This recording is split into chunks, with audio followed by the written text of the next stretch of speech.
Vamos começar aqui, iniciar a transmissão ao vivo.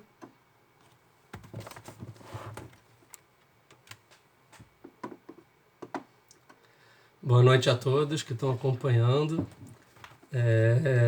Vou esperar um minutinho só para as pessoas entrarem na transmissão. Também verificar se está tudo funcionando, o áudio, câmera, se está realmente ao vivo. Sim? Boa, o pessoal já está entrando. Você que vai acompanhar depois, né, já a reprise, se não for ao vivo, também passa alguns minutinhos e não desiste do vídeo, que a mensagem é muito importante. Um segundo, o quê? Não estão me vendo? Foi? Agora apareceu o vídeo? Tá. O pessoal está entrando, vamos esperar mais um pouquinho. E a gente começa.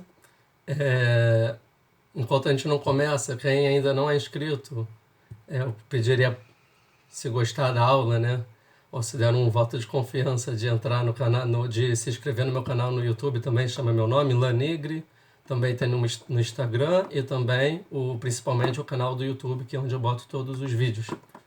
Então é isso, vão compartilhando com os amigos, dá like, se quiserem fazer pergunta aí, tá livre. É um pouco difícil também falar na frente da câmera, parece que eu estou falando para a parede, mas a mensagem é muito importante. O tema da... antes de tudo, então... obrigado, Ana.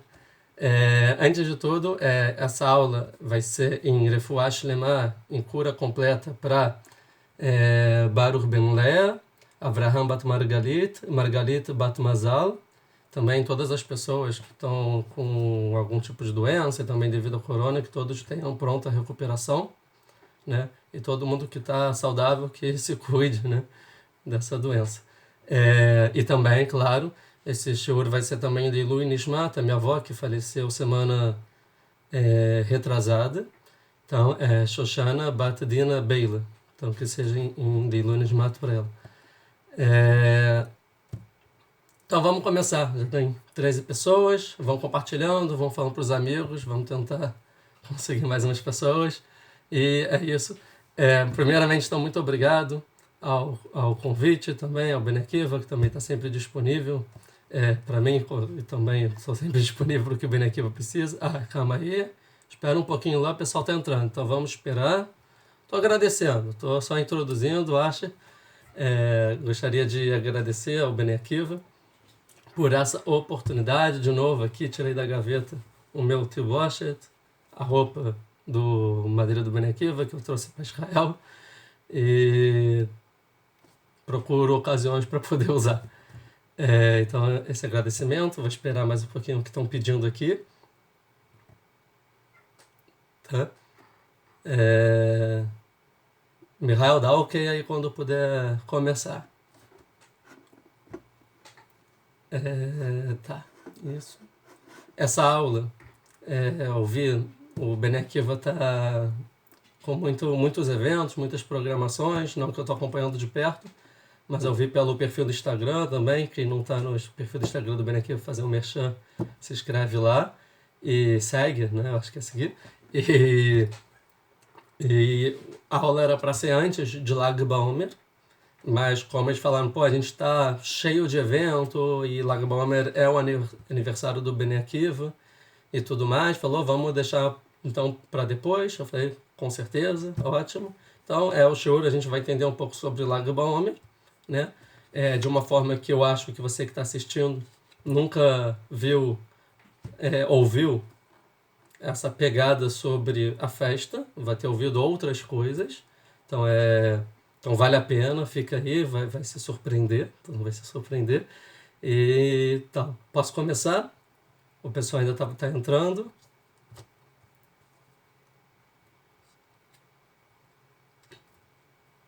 Ok, pode.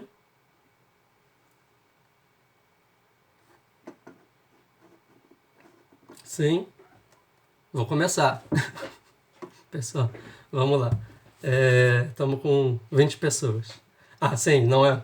Essa aula vai ser uma aula, né? Claro, pelo título, não é uma resenha, então também Vou tentar fazer o mais interativo possível, mas não é uma conversa sobre as histórias, brincadeiras que aconteceram no Branco em situações inusitadas, mas sim a ideia de tentar passar aqui um conhecimento muito importante, a ver também com o que o Ben Akiva acredita, e ensinar para os Madririm, para quem não é Madrir, quem vem de fora, também quem não tem nada a ver com o Ben Akiva, para quem é judeu também, quem não é judeu e está interessado. Então é um momento para a gente aprender, entender mais sobre a história, né, do povo judeu, a história do Ben Akiva, e também ver uma perspectiva do futuro que nós como judeus temos que aprender com a nossa história, né? Vou começar, então. Então, a introdução é o seguinte. O Ben Akiva, ele foi fundado em 1929, tá bom? Justamente na data de Lag BaOmer. Então, deixa eu só centralizar mais a câmera.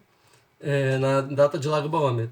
Então, todo Lag BaOmer é aniversário do Ben Akiva. O Ben Akiva está cumprindo aí, né, fez 91 anos. E interessante, porque não é que, por acaso, o Ben Akiva foi criado em Lag BaOmer. Tipo, eles fizeram, vamos fazer um Ben Akiva. E é Lag BaOmer hoje, não foi assim. Já estava começando, já queriam fazer e organizaram. Vamos fazer a cerimônia de abertura em Lag BaOmer. Aí foi a primeira vez, quem é do Ben Akiva sabe, fizeram o Ktovet Esh, que é aquilo que escrevem com estopo, né, querosene, e acendem em fogo um escrito Ben Akiva, que é tradicional no Ben Akiva, nas Mahanot do Ben Akiva. Então assim eles fizeram a cerimônia em Lag BaOmer. Tem que entender o que tem a ver Ben Akiva com Lag BaOmer. Porque essa data foi escolhida para o Ben Akiva começar. Isso a gente tem que entender.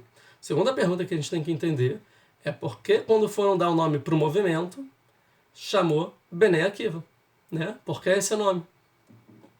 Obviamente, tem a ver com a personalidade muito conhecida, Rabi Akiva, um dos maiores rabinos que existiram no povo judeu, né? Então, em nome do Rabi Akiva, é o nome do movimento. A pergunta é por que o movimento não se chama, então, Rabi Akiva, e sim Bnei Akiva. E aqui tem, então, uma ênfase interessante a se pensar, que é o que a gente vai pensar durante essa aula. Por que filhos de Akiva? E não em nome da grande personalidade de Akiva. Sim, nós somos filhos de Akiva. Claro, quando a gente fala, eu sou filho de fulano, que é uma pessoa que teve uma ideologia, que tem uma história e tal, quer dizer, eu sigo essas orientações. Claro, isso é certo. É claro que nós pegamos o exemplo como de Rabi Akiva e tentamos aplicar na nossa vida. Isso tem que ser entendido. Qual é o exemplo de Rabi Akiva? Por que não outro rabino importante? Porque não Moshe Rabbeinu, sei lá, tem várias pessoas, tanto no Tanar, na Bíblia, quanto na história judaica. Essa é uma pergunta. E dois, se é só isso. Se é só o exemplo do Rabi Akiva, ou os filhos de Akiva quer dizer alguma coisa a mais. Tá? Então essa foi a introdução. E vamos para a aula em si. Então, começando, a gente pode ver o seguinte, que a festa de Lag BaOmer, tá? A gente aprende na escola, ou quem não aprende na escola ouviu o rabino falar por que existe o Lag BaOmer? O que a gente comemora? O que a gente recorda em Lag BaOmer? Tá? O que a professora na escola vai falar? Ou o rabino na sinagoga vai falar o seguinte: a gente comemora que os 24 mil alunos do Rabi Akiva pararam de morrer. Aí você, que alunos do Rabi Akiva? Quem parou de morrer? O que está se falando? Então a explicação é o seguinte: não, Rabi Akiva era um grande rabino, em uma determinada época, e ele tinha muitos alunos, gigantes, alunos muito grandes, e eles não respeitaram aos outros, eles se desrespeitaram a priori. E porque um não respeitou o outro, Deus mandou uma praga, um corona, Covid em vez de 19, qual era o ano isso? Era 135 da Era Comum, tá? 130, na verdade não, 130, 131, 132, por aí, da Era Comum, há 1.900 anos atrás. E matou então todos os alunos, 24 mil alunos do Rabi Akiva morreram. E como eles pararam de morrer, a gente comemora. Deus matou todos os alunos do Rabi Akiva, eram grandes sábios, certo? Sim, eram. Mas aí fala assim, o rabino, no nível dos alunos, o fato de não ter respeito com os outros, era o suficiente de ter essa calamidade. E Deus quis ensinar que a gente tem que ter respeito para o outro. É isso que a gente aprende. Bonito. Legal, peguei a mensagem, verdadeira mensagem, e devemos aplicar. Sim, devemos ter respeito com o outro. Mas surgem várias perguntas. Será que é isso mesmo? 24 mil alunos morreram de uma praga num curto momento de tempo? Qual é o momento de tempo? Falar, desde Pêssego até Shavuot, em 50 dias, todos os alunos morreram. Que catástrofe, né? Então, essa é uma explicação. Outra explicação que vão falar sobre Lag BaOmer, não, que foi o dia que morreu o aluno do Rabi Akiva, uma geração depois, né, chamado Rabi Shimon Bar Yochai, que no dia que ele morreu, ele revelou segredos revelados e tal. O que está acontecendo aqui? Um segundo. Um segundinho, gente. Veio aqui, tá, para fazer upgrade no computador, desculpa. Então, voltando, a gente estava... Rabi Shimon Bar Yochai, no dia que ele morreu, então ele revelou grandes segredos da Torá, e por esses segredos ele falou para comemorar o dia, como está escrito no livro do Zohar, tá? O livro que é dado ao nome dele, do que os alunos dele escreveram, que é o livro básico da Kabbalah, e graças a esses conhecimentos que a gente pode usufruir hoje em dia, a gente comemora Lag BaOmer, e por isso a gente faz fogueira. Que cada tzadik traz uma luz para o mundo. O Rabi Shimon Bar Yochai revelando o Zohar. O Zohar significa esplendor, significa brilho. Ele trouxe uma fogueira para o mundo, muito mais do que uma luz. Um conhecimento que estava oculto, ele revelou para o nosso povo, e a gente pode utilizar dele até hoje. Também é verdade, tá bom? Então tem esses dois motivos. Hoje a gente não vai falar do segundo motivo, do motivo do Rabi Shimon Bar Yochai. A gente vai falar do primeiro motivo, sobre a morte dos alunos do Rabi Akiva, como está no título, né? Estava na divulgação e tudo mais.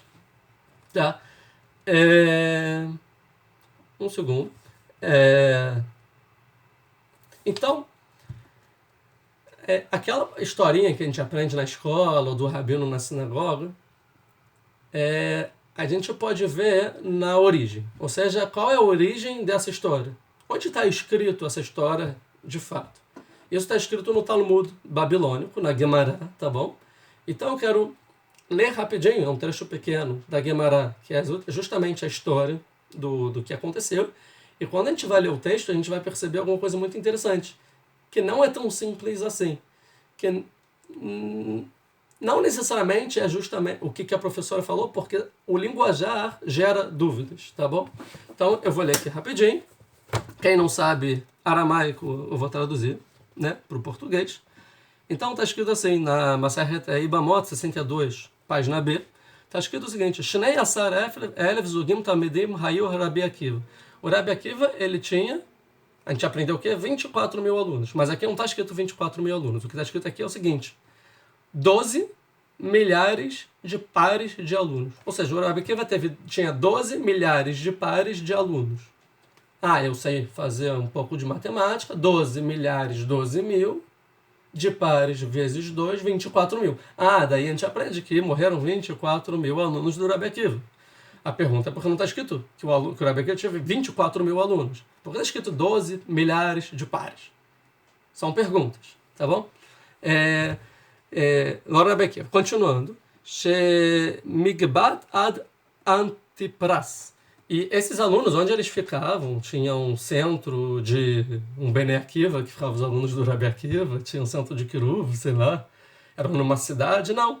Eles se espalhavam por cidades, desde a cidade chamada Givat, tá? Até a cidade chamada Antipras, tá? Hoje em dia, essa cidade seria, Antipras seria mais no sul, que é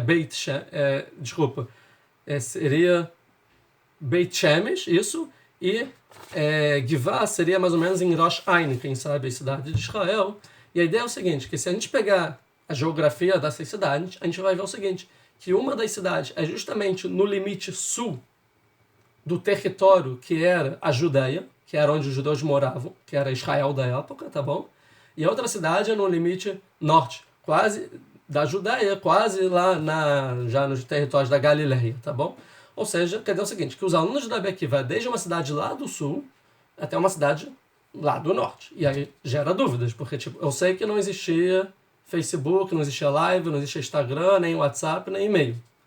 Como o Rabi Akiva, naquela época, 2000 anos atrás, quase, ele dava aula para vários alunos num território que que era todo o território da província. Ele ia andando, então, de lugar em lugar, ensinando os alunos, porque é um pouco difícil acreditar que existia tipo um anfiteatro, né? Um lugar que todo mundo sentava, uma sala gigante para 24 mil pessoas, e o Rabi Akiva ia lá dar suas aulas. Não, claro que não. Então a pergunta é como que ele ensinava todos esses alunos? Tá? Continuando. Vekulam metu beperek echad. E todos morreram na mesma época. Uau! Por quê? Mipnei shelo nagu kavod zelazé. Porque eles não se comportaram com respeito uns aos outros. Daqui a gente vê que falta de que um desrespeita o outro. Interessante que não está escrito que desrespeitarem, se não se comportaram com respeito. Tem que entender isso daqui a pouco. Então, porque eles não se comportavam, todos esses alunos morreram em várias cidades diferentes, morreram na mesma época. Verhayal Elam Shamem. Depois que todos esses alunos morreram, o mundo ficou vazio. Por que vazio? Vazio de Torá. Porque todos os alunos do maior rabino da época morreram. Imagina a Torá, todos os rabinos morreram. Catástrofe. Ou seja, não tinha mais quem sabia a Torá, quem pudesse ensinar a Torá. Continuando. Shamem. Um segundo, porque a letra aqui é muito pequena. Ad shevar Rabi Akiva etzel rabotenu midaron ve shana lahem. Até que o Rabi Akiva, olha que lição, recomeçou tudo do zero. Imagina, você ensina 24 mil alunos, todo mundo morre. Por quê? Porque teve um erro a princípio de caráter. Ou seja, você não foi um bom professor suficiente. Que qualquer um faria? Eu não sirvo para isso, todos os meus alunos foram para o mau caminho, Deus quis trazer uma praga para todo mundo. O que Rabi Akiva falou? Não vou desistir. Eu vou de novo recomeçar. E Rabi Akiva recomeçou do zero. O mundo está sem Torá, eu vou recomeçar. Então ele foi para o sul e começou a ensinar 5 alunos. Só 5. Não 24 mil, 5 alunos. Quem são os 5 alunos? São alunos até famosos. Quem sabe um pouco da cultura judaica. Rabi Meir Balanés, conhecido. Rabi Yehuda Bar Ilai, também conhecido. Rabi Yossi Aglili. Rabi Shimon Bar Yochai, que é o do Zohar, que escreveu o Zohar. E Rabi Elazar ben Shammua. Então ele começou a ensinar esses 5 alunos e através desses 5 alunos recomeçou a ter Torá no povo judeu. Vehem imdu Torá otoshá. E naquele momento foram eles que seguraram a Torá. Graças a eles, a esses 5 alunos, a Torá continuou. A gente vai ver em outra Gemara, em Sanedrim 65, que diz que toda a Torá que a gente tem hoje em dia, Torá oral, não a escrita, Torá oral, todo o conhecimento Torá oral, vem de um desses 5 alunos, que todos esses ensinamentos é de Rabi Akiva. Ou seja, graças a que Rabi Akiva não desistiu, até hoje a gente tem Torá. Se ele tivesse desistido e falasse, eu sou um fracassado, a gente nunca mais teria Torá, nenhuma tradição oral e nada. Que é o que segurou nosso povo até os dias de hoje. Né? E aí, então, essa história que está na Gemara, depois a Gemara vai discutir sobre essa história, que é umas gerações depois. Tipo, isso a gente aprendeu. Essa é a história dos alunos do Rabi Akiva. E aí, sobre isso, então, fala depois. Vão perguntar uns rabinos, gerações depois. Vamos falar primeiro. E todo mundo morreu, sabem que época? Está escrito que eles morreram ao mesmo tempo. Eles morreram desde Pessah até Shavuot. E daí a gente vê que realmente é um momento de luto entre Pessah e Shavuot, até Lag Ba'omer. Amar Avraham Barava, Veitem Arab Ria Baravi, falou esse rabino, todos morreram uma morte ruim. Porque não disse qual é a morte. Falaram que eles morreram no mesmo momento, que a gente viu que é de Pessah até Shavuot. Vem depois, outra geração, o rabino falou, eu tenho mais uma informação aqui para agregar o conhecimento que eu recebi. Todos morreram de uma morte ruim. Ponto. Que morte ruim? O que é uma morte ruim? E não explicou qual é a morte. Tá? Mas a Gemara vai perguntar, o que é essa morte? Amar Avnarman, um outro rabino de uma geração posterior, vai explicar, não, eu sei, sabe o que é essa morte? Ascará. Ascará. O que é Ascará? Também não sabemos, tá? De acordo, por exemplo, com o Rashi, um dos maiores comandantes, vai dizer que Ascará é uma asfixia, que a pessoa ficava sem respirar e morria. Uma doença. Tá bom. Bem parecido, talvez, com hoje em dia. Mas estranho. E, então, essa é a Gemara. Então, começam então as perguntas. Quais são as perguntas? Uma. Por que está escrito 12 milhares de dúzia? Não, uma dúzia de milhares de pares, né? Em vez de 24 mil. Isso é uma pergunta. 2. Como ele tinha alunos em todo o território de Israel, naquela época? É outra pergunta. Outra pergunta é como todos morreram na mesma época? 3. O que é essa doença? Por que está escrito que é uma morte ruim? O que é essa morte ruim? Por que a Guemará não disse direto qual é essa morte, tá? Outra coisa é o seguinte, porque se a gente comemora, agora começa, se a gente comemora Lag BaOmer, porque pararam de morrer os alunos do Rabi Akiva, não é o que está escrito na Guemará. Que na Guemará está escrito que todos morreram. Depois que todos morreram, o Rabi Akiva recomeçou e teve 5 alunos. Então tá, calma aí, vamos dizer então que todos morreram. Então não é que pararam de morrer, parou de morrer porque todo mundo já morreu. Então, que felicidade é essa de Lag BaOmer? Porque a gente comemora uma festa que na verdade tinha que ser tristeza. Todos morreram, uau, ninguém sobreviveu. Então, e 2, que isso não é o que está escrito na Guemará. Na Guemará não está escrito sobre Lag BaOmer, né? Está escrito que foi de Pêssar até Shavuot, mas não está escrito que em Lag BaOmer pararam de morrer, ou que em Lag BaOmer sobrou esses 5, não. Está escrito ao contrário. O que está escrito é que todos morreram, e depois ele foi para o sul, e recomeçou, a Torá, não tinha Torá em Israel, e depois ele recomeçou a ensinar, e aí depois ele ensinou esses 5. Então é essa pergunta forte. Por que comemorar Lag BaOmer, visto que a Guemará não cita Lag BaOmer, e visto que todos os alunos, de acordo com a Guemará, morreram? O que tem de felicidade nisso? Tá? Então, a gente precisa, feitas essas perguntas, entrar na história da época. Tá? Que não dá para a gente estudar uma coisa da Torá ou da Guemará se não entender o contexto histórico. Quando o Rabi Akiva viveu, o que se passava naquela época? Certo? Então a gente vai ver que o Rabi Akiva, aquela época era mais ou menos no ano 130 da Era Comum, tá bom? Contextualizando, o segundo templo, foi destruído pelos romanos no ano 70. Ou seja, a gente está 60 anos depois da destruição do templo na terra de Israel.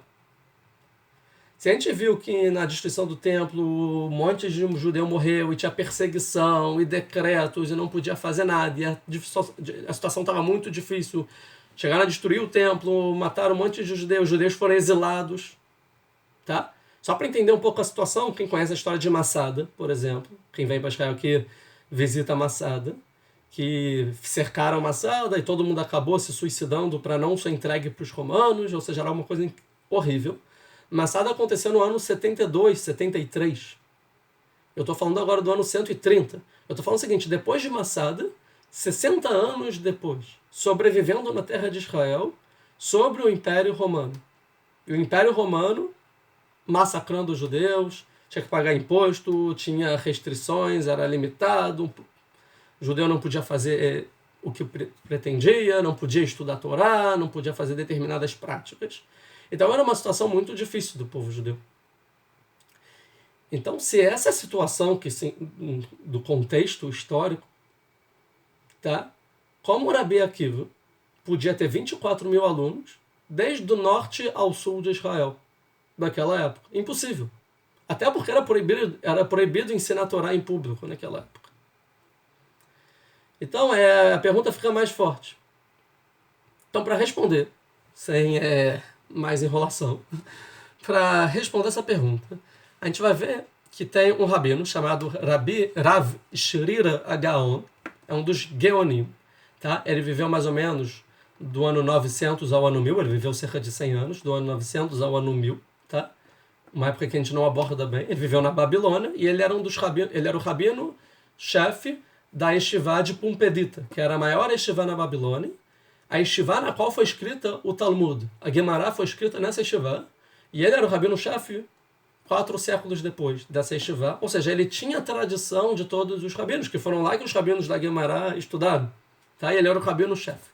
E ele escreve, então, uma carta, que ele conta o judaísmo, a tradição da Torá oral. Como a Torá oral foi passada de geração a geração, mas ele pega uma perspectiva que até então, na tradição judaica, é um pouco nova. Ele pega uma pegada também histórica. Porque o povo judeu não se foca em contar a história.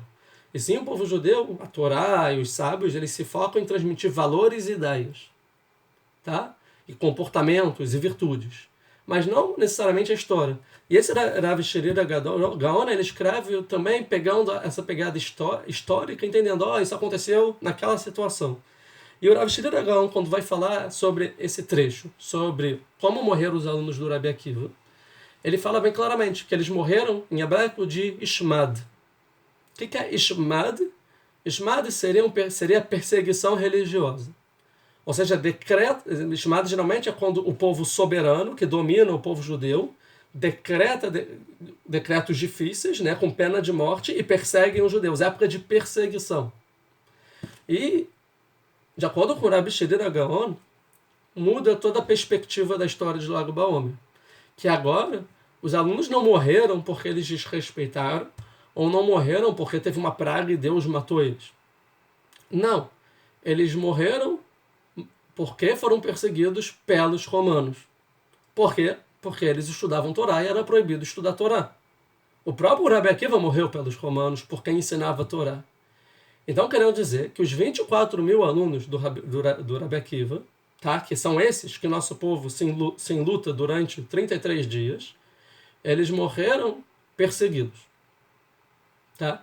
Como eles morreram perseguidos, eles estavam fugindo, qual era a situação?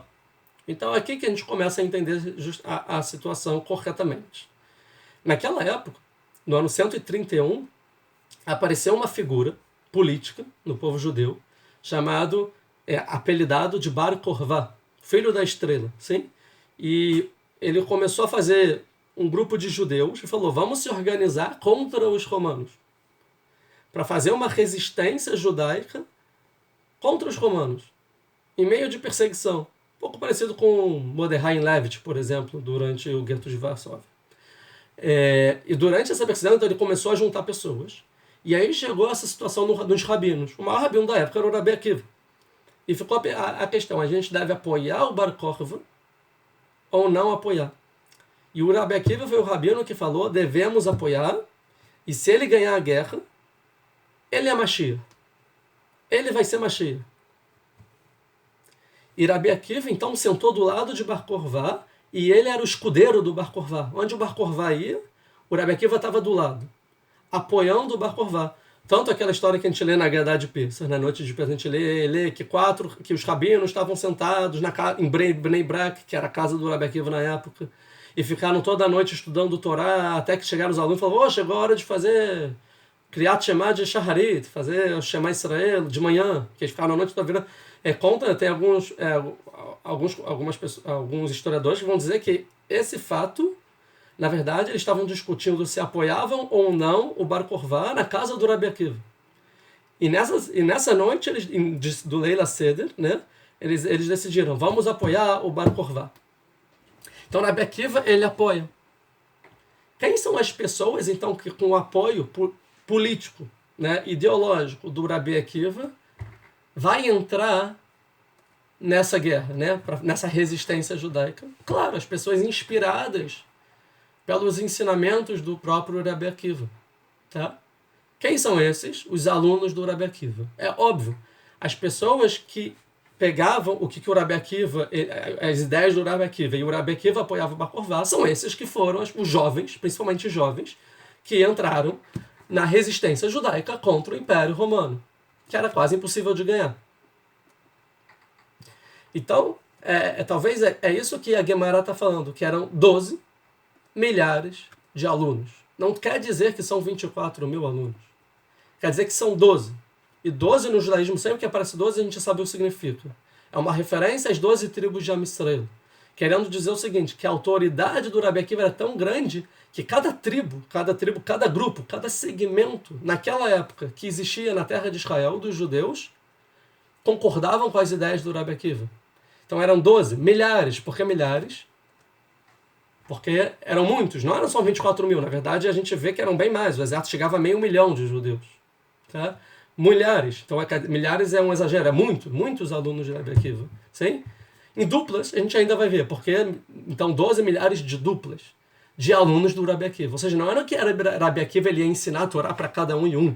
É que a influência do Rabi Akiva influenciou todos esses milhares de pessoas de todos os segmentos do povo judeu a juntar nessa rebelião judaica contra os romanos. E eles entraram em guerra. E todos morreram na mesma época, porque era guerra.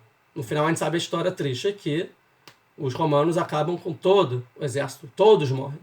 Né? Então isso, na mesma época, que entre Pesach e Shavuot, todos os alunos, ou seja, todo o exército dos judeus morreram. E aqui faz sentido a gente ficar enlutado 50 dias, ou pelo menos 33 dias, por isso. Não é um rabino que morreu, não é alguns alunos ou uma escola que acabou do judaísmo. Botando em perspectiva histórica, é o último exército que os judeus tiveram antes de existir a tzavá, né? Hoje em dia, há 70 anos atrás. Antes de existir, talvez, as primeiras milícias judaicas, o Palmar, o Lechem, né? Ou seja, depois que a revolta de Bar Kokhba é sufocada, nunca mais existiu um levante mobilizado do povo judeu até os dias de hoje. Até ter o exército israelense. Nunca mais os judeus tiveram como se proteger na história. Desde então, qualquer povo que quisesse fazer qualquer coisa contra os judeus, podia fazer. Por quê? Porque os judeus não podiam ter como se defender mais. Tem que pagar imposto, a gente tem que pagar imposto, senão morre. Senão a gente morre. Lei de Nuremberg, tem que aceitar. O que vai fazer? É proibido viver lá, é proibido, não tem o que fazer, não tem um exército, não tenho como proteger. Eu não tenho autonomia. Então, o luto que tem entre Pesach e Shavuot, que a gente conta, né, que até Lag Baomer, pelo menos, tá? É o luto que a gente perdeu a última organização que defendia o povo de judeus, que defendia o povo judeu na sua terra. Falando ainda mais que, embora o templo foi destruído no ano 70, os judeus continuaram morando, muitos judeus continuaram conseguindo ainda com dificuldade morar na terra de Israel até o ano 135. A revolta de Bar Kokhba foi entre o ano 131 a 133, tá? E depois desse ano, que realmente todos os judeus quase são exilados da terra de Israel. Ou seja, o exílio, ele não acontece na destruição do templo. Ele acontece 2 gerações depois. Ele acontece na queda do exército do Bar Kokhba, quando acaba o exército judaico. Aí realmente começa o exílio. Ou seja, a gente pode dizer que a Galut, o exílio do povo judeu por 2000 anos, começou com a morte, a destruição dos alunos do Rabi Akiva. E isso a gente comemora. Isso comemora não, a gente relembra, né? Não é à toa que aconteceu que o Yom HaShoah, o dia que a gente lembra pelo Holocausto, e Yom HaZikaron, né? O que a gente lembra os soldados que tombaram nas guerras de Am Israel e deram sua vida, cai na mesma época, né? Do que a gente de Lag Baomer. Então, de acordo com o Rav Shlomo Gaon, os alunos morreram em guerra, né? Numa resistência armada contra os romanos. Esse é o contexto histórico. Mas então, por que eles não respeitavam uns aos outros? Porque a Gemara, se é isso, por que a Gemara não falou claramente? E a resposta, tem rabinos que vão dizer o seguinte, por causa da censura. Como o povo já estava exilado quando a Gemara foi escrita, não podia escrever contra o império da época, os romanos. Então, eles falaram por alusões. E quem tinha tradição continuava entendendo o sentido. Mas então, por que eles falaram que o motivo é que eles não respeitavam um ao outro? E aqui tem várias explicações. Uma explicação seria que o seguinte, por que o exército judaico fracassou? Talvez porque porque um não respeitava o outro quanto deveria. Pode ser, tá? Não descartamos. Agora, tem outra explicação que aí traz no livro Pnei Alahá, que vai ficar interessante. Que os alunos do Rabi Akiva, quando teve essa revolta do Bar Kokhba, eles falaram, a gente adere à revolta ou a gente fica aqui estudando Torá na nossa casa, na nossa escola, onde a gente realmente estuda? E fala então que metade dos alunos permaneceram estudando Torá e metade dos alunos foram para a guerra, tá? E aí, o que aconteceu? Um não respeitou o outro. Ou seja, aquele que estudava Torá olhavam para aqueles que iam para a guerra e falava, nós somos melhores que eles, porque eles vão para a guerra, mas eles não estão deixando de estudar a Torá, que é o que sustenta o povo judeu. É a Torá. Você acha que é a mão dos homens que faz a força? É Deus. Então eles têm que estudar a Torá. E aí vai ganhar as guerras. Então eles não viam com bons olhos as pessoas que iam para a guerra, os militares. E os alunos que decidiram ir para a guerra, eles falavam, a gente está dando a nossa vida, a gente está lutando pelo nosso povo, a gente, condição difícil, e eles estão estudando Torá, sentados no bem e bom, só estudando Torá, e a gente aqui dando... Eles tinham que estar aqui com a gente. E eles se viam melhor do que aqueles que estudavam Torá. Então aí faz sentido, então, que 12 milhares de duplas de alunos do Rabi Akiva morreram naquela época. Por quê? Porque um não respeitou o outro. Que dentre os alunos do Rabi Akiva, que eles influenciados por Rabi Akiva, tinham dois segmentos. Os que falavam, vamos fortificar na Torá, e aqueles que falaram, não, vamos fortificar na resistência judaica, na guerra, vamos dar nosso corpo. E um não respeitou o outro. Eles não entenderam que para o povo de Deus continuar precisa dos dois. Torá e Avodá, né? O esforço físico e também o esforço espiritual, o estudo da Torá. As duas coisas devem andar juntas. E por isso, então, talvez a guerra foi perdida. É uma explicação. Tem quem explica que isso é nos dados históricos dos historiadores da época, que diz que os judeus eles se dividiam em duplas, que eles se escondiam pelos bosques e pelas cavernas e tal, e um aparecia, os romanos iam atrás, o outro vinha por trás, então era a estratégia de guerra que eles se dividiam em duplas. Então talvez por duplas seria outra explicação. E uma terceira explicação sobre por que eles não respeitaram aos outros, na verdade não está escrito que eles não respeitaram aos outros.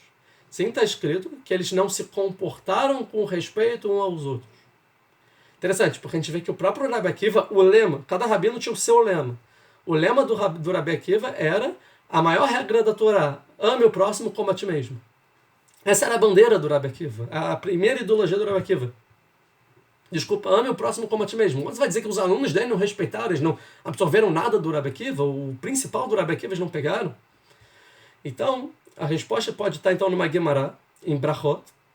Deixa eu ver só a referência, acho que é 60 e... Não estou achando, acho que é 64b, se não me engano, não estou achando, mas que diz que é o seguinte, a Torá, tem uma mitzvah da Torá de você respeitar o próximo. Quem é o próximo? Principalmente os mais velhos, tá? E os sábios de Torá devem ser respeitados. O que é respeitar? Por exemplo, se um sábio entra, você levanta, ele senta na cadeira principal, ele tem prioridade em comer, você ajuda um idoso, você se levanta para ele sentar, você ajuda ele a carregar alguma coisa. Tem que ter respeito, é uma mitzvah da Torá. E você é proibido de não ajudar. É uma mitzvah, obrigado a fazer. Tá? Porém, o que a Gemara diz, e assim está na Halachá, que tem 3 casos que você está isento de fazer essa mitzvah. Que se você encontrar um idoso ou um sábio da Torá, você não precisa se comportar com essas leis de respeito. Não quer dizer desrespeitar, Deus nos livre. É não ter essas leis de respeito, de se levantar perante ele, de cumprimentar, de dar prioridade. Isso você não precisa. Quais são os 3 casos? Se você estiver no meio do caminho, imagina você ir do caminho de uma cidade a outra naquela época, era perigoso. Então você está no meio do caminho, está na tribulação, ou você está indo para o seu trabalho, você está na correria, e você vê um idoso no outro lado da rua que está precisando da sua ajuda, por exemplo. Óbvio que é bom você parar tudo e ajudar ele, mas a Torá não te obriga a isso, porque você vai perder o seu. Então, se você está no meio do caminho, você não tem essa obrigação. Não é obrigado. Mas você, se quiser, pode. Mas a Torá não está te obrigando. Não vai ser um erro, né, um pecado, se você não ajudar um velho, se você está realmente apressado para alguma coisa. Então, se você está no meio do caminho, ou durante a viagem, né, antigamente era bem complicado as viagens, perigo de vida. Então, a pessoa está isenta também. Também nas pontes, que antigamente atravessar uma ponte era perigo de vida. E também outra explicação é quando as mãos estão sujas. Você está sujo, ou seja, nem o mínimo de limpeza você tem, está todo sujo, você nesse momento está isento de respeitar. Então talvez aqui uma alusão uma alusão da Gemara, que eles morreram porque eles não se comportavam de respeito uns aos outros, ou seja, que eles estavam isentos da mitzvah de respeitar os outros, porque eles estavam no meio dos caminhos, porque eles estavam em trincheiras e no meio das batalhas da resistência em guerra, no meio de bosques e de deserto, né?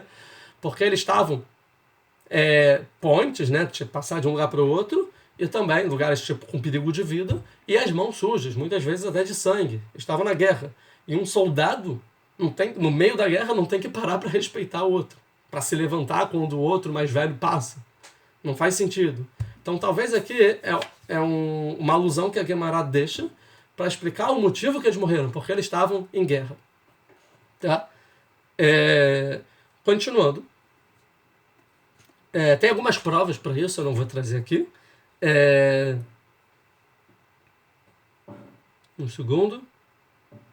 Tá? Só para entender a dimensão dessa guerra, ela é conhecida na história, tá? Podem dar o Google aí, no Wikipedia, vão verificar, que é conhecida, é a terceira resistência judaica romana. Então tiveram 3 resistências, e essa é a terceira e última, né? Que acaba todo. E diz que então o exército do Bar Kokhba era tão poderoso, que eles começaram a ganhar várias batalhas, a ponto que eles dizimaram uma tropa inteira do César da época, que se chamava Adriano, tá? Que eles dizamaram uma tropa inteira. O Adriano teve que trazer exército de outros países, de hoje, onde hoje é a Inglaterra, mas não lembro outro país, para fortificar, para combater. Dizem que o exército de Bar Kokhba começou a conquistar cidades novas, cerca de 90, 100 cidades novas eles conquistaram, tá? A ponto deles reconquistarem Jerusalém. Ou seja, 65 anos depois da destruição do templo, eles reconquistaram o lugar que era o templo, e eles recomeçaram a fazer os sacrifícios no templo e fazer o que se fazia no templo. Embora destruído, eles recomeçaram. Conta que teve uma cerimônia na qual que o Rabi Akiva botou a pedra fundamental no templo e falou: aqui a gente vai reconstruir o terceiro templo. Ou seja, começou a reconstrução do terceiro templo naquela época. Coisas que a gente está esperando até hoje em dia. E tem quem diga, agora já fechando o ciclo, que esse dia era Lag BaOmer. Que o dia que eles reinauguraram o lugar do templo, reconquistaram Jerusalém, daqui a pouco é Jerusalém também muito próximo, né? Reconquistaram Jerusalém e recomeçaram a pedra fundamental, começaram as construções para construir o terceiro templo, foi justamente em Lag BaOmer, e talvez por isso a gente comemora Lag BaOmer. Não porque os alunos morreram, e sim pela vitória que eles quase conseguiram, mas depois eles perderam de novo esses territórios e tal, e aí então teve uma época que o exército começou a ganhar, até que teve uma época que começou a perder, porque chegou reforço, até que eles se exilaram, né? Ficaram fechados na última cidade de resistência que tinha muralhas, que era uma cidade cercada com muralhas grandes, que se chamava cidade de Beitar. E ali então todo o exército que sobrou ficou na cidade de Beitar, até que um dia, até por uma traição com um aliado que eles fizeram com outro povo, não vou entrar nessa história, eles se infiltraram dentro da cidade de Beitar e acabaram com todo mundo, e assim o Bar Kokhba morre, e assim todos os alunos de Rabi Akiva morrem, e assim o último exército acaba, e assim começa o exílio de fato que a gente vive até hoje até 70 anos atrás, do povo judeu de fato. Conta que nessa guerra morreram, os historiadores dizem que morreram cerca de 580 mil judeus, crianças, idosos, não tiveram piedade de ninguém. Ou seja, 500 mil de judeus, ou seja, muito significativo, pelo menos, tá? Cerca de 985 cidades foram destruídas, né? E 50 esconderijos, ou seja, 100 cidades destruídas dos judeus naquela época, sim? E depois disso, então, depois disso, então, o Adrianos, que era o César, ele faz 3 decretos. Ele fala que os judeus não podem mais fazer Brit Milá, a circuncisão, não podem estudar mais Torá e ensinar Torá em público. E o terceiro, os judeus não podem mais, como se fala isso em Smichá, ordenar, seria a palavra, ordenar novos rabinos. O que quer dizer? Tinha um aluno que se destacava e estava para virar rabino, que a gente botava o nome Rabi Akiva, porque ele era um rabino ordenado, tá? Virava Rabi alguma coisa. E para isso tinha que ter uma cerimônia, que é uma mitzvah da Torá, que você botava um óleo de unção na cabeça, e assim ele virava um rabino, e através disso ele tinha força pelo judaísmo de poder fazer a legislação e julgar as pessoas e coisa e tal. E essa tradição vem desde Moshe, ou seja, Moshe ordenou o Yoshua e os anciãos, e esses foram ordenando até chegar em Rabi Akiva, Então, era uma tradição desde Moshe Rabbeinu. Você agora é o próximo rabino. E o que os romanos falaram? Ninguém mais pode ordenar nenhum rabino. Nenhum rabino pode virar rabino. Nenhum estudante de Torá, da partir de então, pode virar rabino. E eles estavam matando todos os rabinos que ainda estavam vivos, tá? Assim, eles matam os 10 maiores rabinos da época, inclusive o Rebbe Akiva morre em 135 pelos romanos, tá? E então eles proíbem ordenar novos rabinos. E o decreto deles é tão forte que eles falam o seguinte: se algum rabino que tem que ordenar um novo rabino, ele morre, o rabino morre, a cidade que foi feita morre, e se for fora da cidade, a cidade mais próxima, a gente vai matar a cidade inteira. Para coagir os judeus de não passarem a tradição da Torá para a continuidade. E isso que a Gemara fala, é que o mundo ficou vazio de Torá. Até que Rabbi Akiva, ele foi para o sul, porque Rabbi Akiva estava em Beitar, ele consegue fugir de Beitar, todo mundo morre. Tudo que ele acreditou acaba, toda aquela ideologia, tudo que ele construiu desmorona. A última chama de sobrevivência do povo judeu, agora não estou falando só de Torá, estou falando de identidade, de povo, de terra, de exército, de autonomia, acaba. Os historiadores marcam em 135 a destruição de Beitar como marco que acaba realmente o povo judeu na terra de Israel de vez, até hoje em dia com o sionismo, com a história do sionismo. E então, depois disso, eles ceifam todas as agriculturas que existiram, eles botavam sal em todas as terras para não ficarem cultiváveis, e aí realmente eles aram a terra inteira e destroem tudo que os judeus fizeram. Jerusalém, interessante, era o território que se chamava Judeia. Judeia tinha a capital Jerusalém, e eles transformam a capital Jerusalém para outro nome, chamado Aelia Capitolina, que era um nome que louvava o deus dos romanos, o deus Júpiter. Então eles mudam o nome de Jerusalém e fazem um templo para Júpiter, onde era o Beit HaMikdash, tá bom? E a Judeia, que era Israel da época onde os judeus moravam, eles mudam de nome. Qual é o nome que eles mudam? Para Síria e Palestina. Então, a partir de então, Judeia passa a se chamar Palestina. Por que passa a se chamar Palestina? Porque é uma estratégia de guerra. Que quando você domina um outro povo, você muda o nome da terra para ninguém associar mais à origem desse povo. Então a terra que sempre foi Yehudá, se chamou, Judeia em português, hoje se conhece como Palestina. E a gente agora para explicar, não, sempre foi Judeia, é o nome do nosso... Como a gente não viveu lá, é o nome do nosso povo, a terra. Porque os romanos mudaram o nome. Então eles fazem isso, decretam, e a vida dos judeus fica muito mais difícil, as pessoas realmente têm que se exilar, vão para a Babilônia de vez, tá? E assim então acaba a história do povo judeu, talvez, na terra de Israel.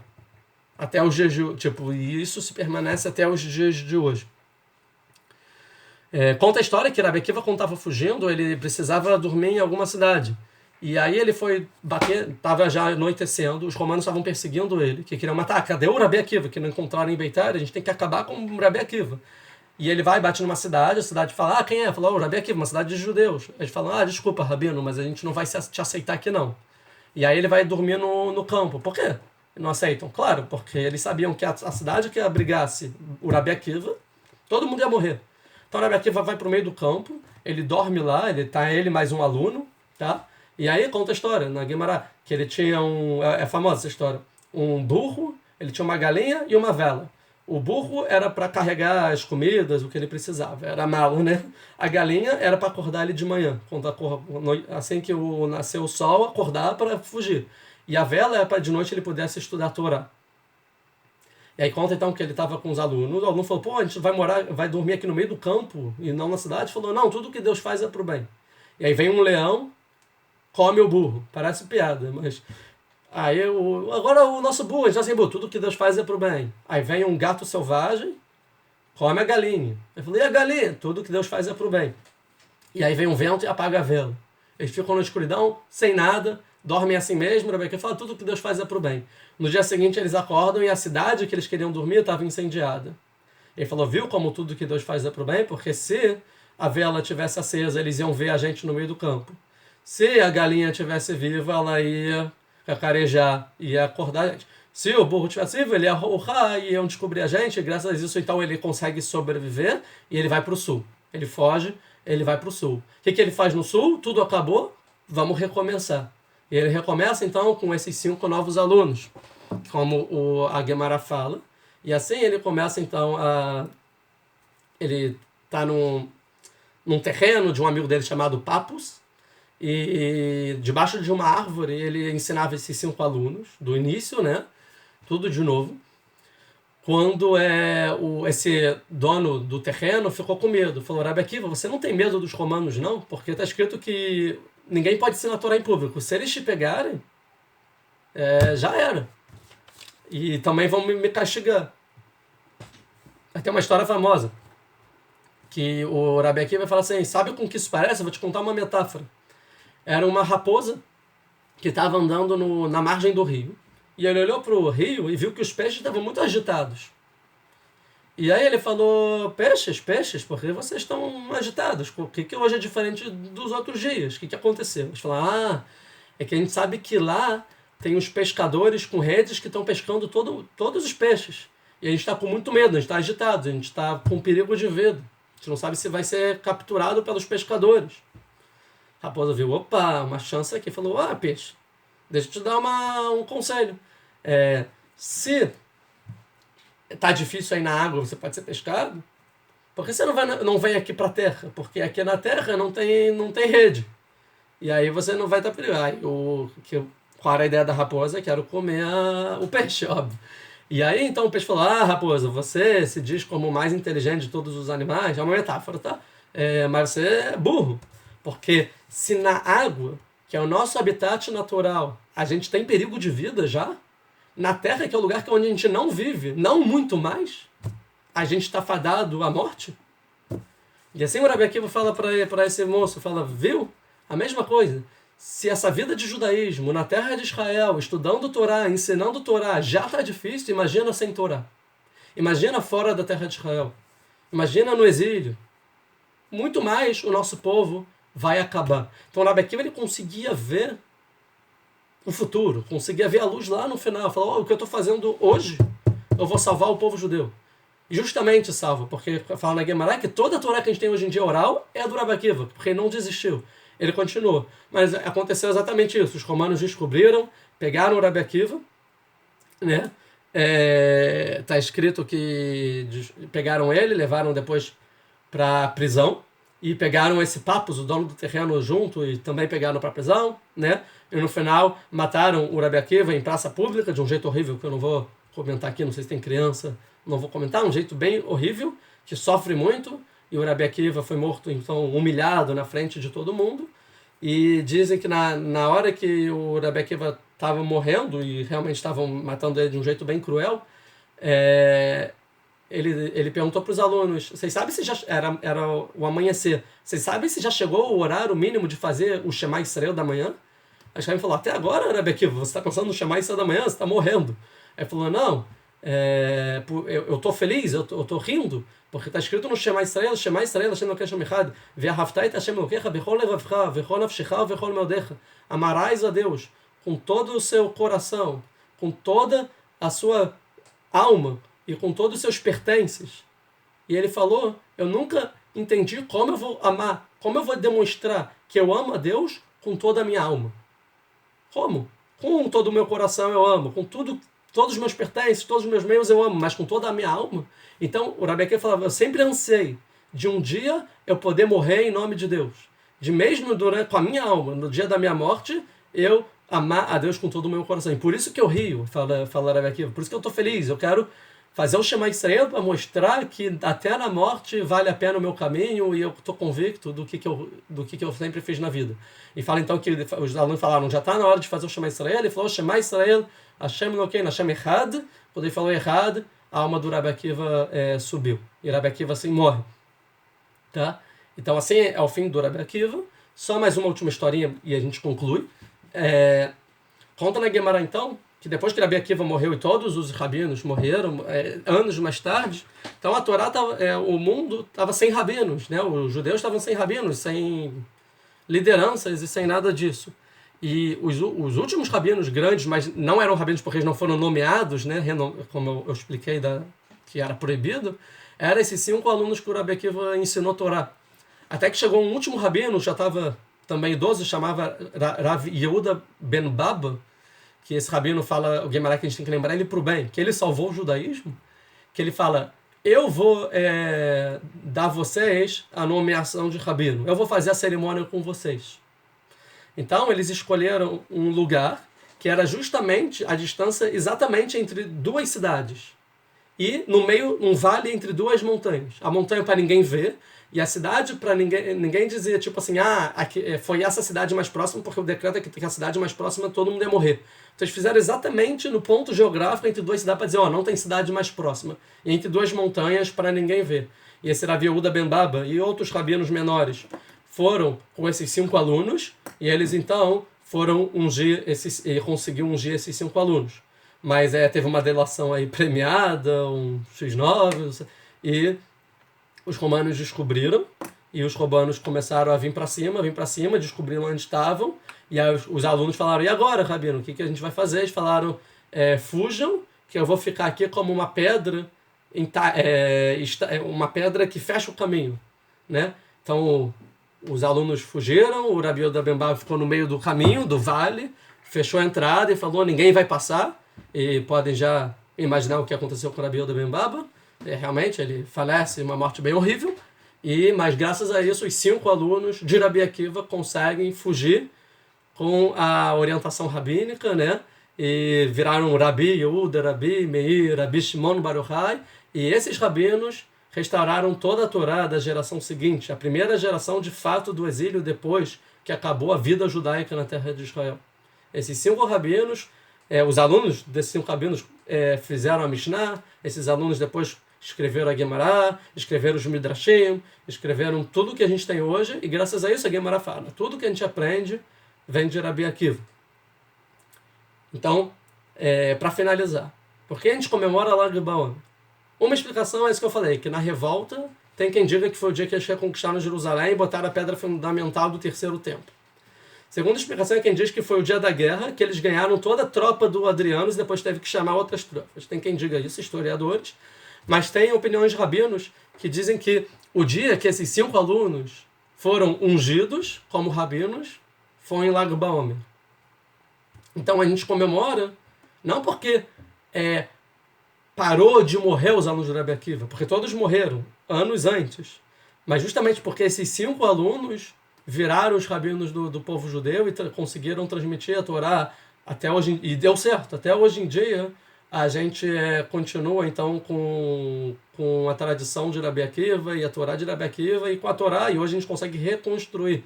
Depois de 2000 anos, a gente consegue viver de novo nessa terra. Eles ceifaram a terra, a gente constrói os kibbutzim, plantação, fruta no deserto. Eles destruíram cidades. Hoje em dia, cada tantos anos, tem novas cidades. Eu tenho o mérito de trabalhar aqui em Israel, que eu projeto cidades em Israel, né? Um mérito gigante. Eles acabaram com toda a resistência judaica. A gente construiu, há 70 anos a gente tem um exército que pode nos proteger e proteger qualquer judeu no mundo que precisar, como já aconteceu em missões, por exemplo, em Entebbe, as pessoas acho que conhecem.